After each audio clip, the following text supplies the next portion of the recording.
Hi guys, magandang gabi sa inyong lahat, sa aking mga televiewers sa Facebook at sa YouTube channel. Ayan, i-share ko lang to sa inyo guys, yung napapisa ko ngayong araw. Ayan, sa 19, sa 22 peraso na itlog. Ayan, 19 peraso ang napisa. Ito po may-ari ito ng aking customer. Sa bungero din. Manok panabong to guys, lahat hybrid ito, Texas. Pagmamayari ito ni Jomar Protas.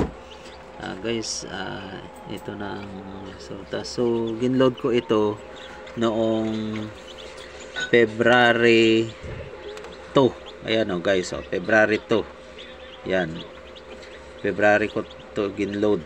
So ngayon February 22, so 20 days siya guys, napisa na siya lahat. Ayan.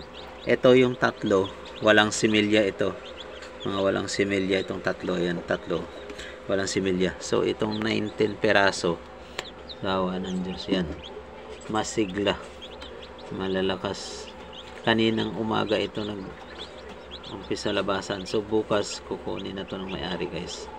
So sana sa mga lahat ng mga tumatangkilik sa aking DIY incubator,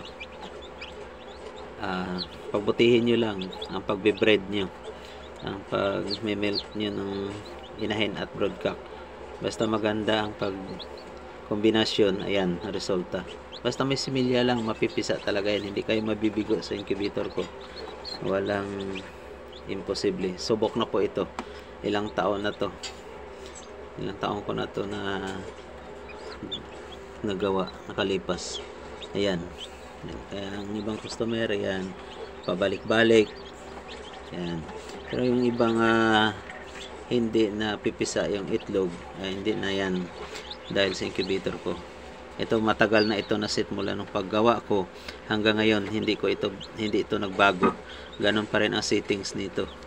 So pag hindi napisa ang itlog nyo, ibig sabihin sa itlog ang may diferensya, either walang similya or naalog or matagal na luma o nabasa o marumi. Basta malinis lang ang itlog kagaya nito. Ito hindi napisa, malinis siya, kaso lang wala talaga similya yung tatlo.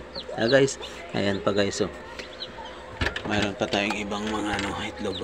Yan mga sa susunod natin harvestin yan. Medyo matagal-tagal pa yan. Sige guys, sa susunod nating pagbibideo, i-update ko kayo lagi. Bye bye, good night.